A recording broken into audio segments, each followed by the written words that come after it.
Welcome to Celebrity Scene News. I'm Pete Allman. My guest today is Alex Ayzin, a gentleman who escaped Russia with his family, went to New York City, and produced a program that is a tribute to the human spirit. It's called The Winds of Freedom.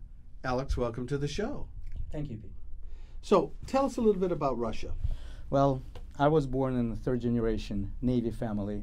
Both my grandfather and my father defended Soviet Union against the Nazi Germany, defeated it at the end. Was very proud of them. Later, my father was involved in the Vietnam War and the Cuban Missile Crisis. So I grew up in the environment of the Navy and communist oppression and domination. Searching for freedom and better future, we escaped and were able to come to the United States. What inspired you to create this symphonic tribute to the human spirits, which is The Winds of Freedom? A few events that happened in the 80s. First off, it was the explosion of the space shuttle Challenger, who really affected me as a kid growing in Russia. I wanted to become an astronaut. You know, we all know that the first astronaut was Russian. And then it was a nuclear reactor explosion in Chernobyl, which caused a lot of casualties and difficulties in the country. I also became a U.S. citizen in 1986. So I decided to create an inspirational piece that will help us to overcome this grief and to feel hope for the future and be inspired. Exactly what is The Winds of Freedom? Winds of Freedom is the 48-minute multimedia presentation that consists of 8 separate music videos. Each one of them has certain themes. Like, for example, the Space Serenade, where we are floating on Earth and we're showing how small we really are in our world and how we're all together in it. Next one is the Earth Song, which shows the beautiful nature and stuff.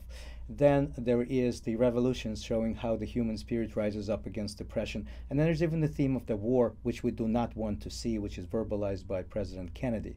The total affirmation of the human spirit with the belief that at the end, humanity will not self-destruct, but will continue to live and prosper on our planet Earth. Great. Now, how are you going to educate people on how to promote peace? We hope to promote a world peace and harmony through education and presentation.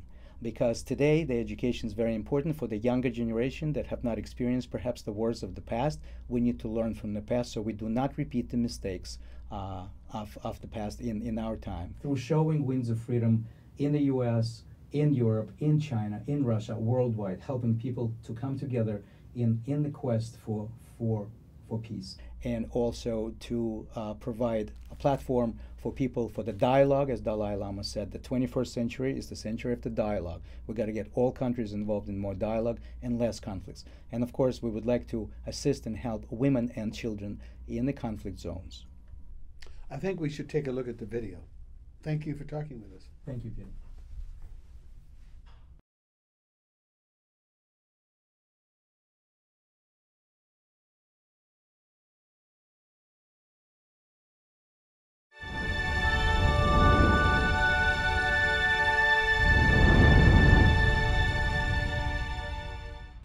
Humanity faces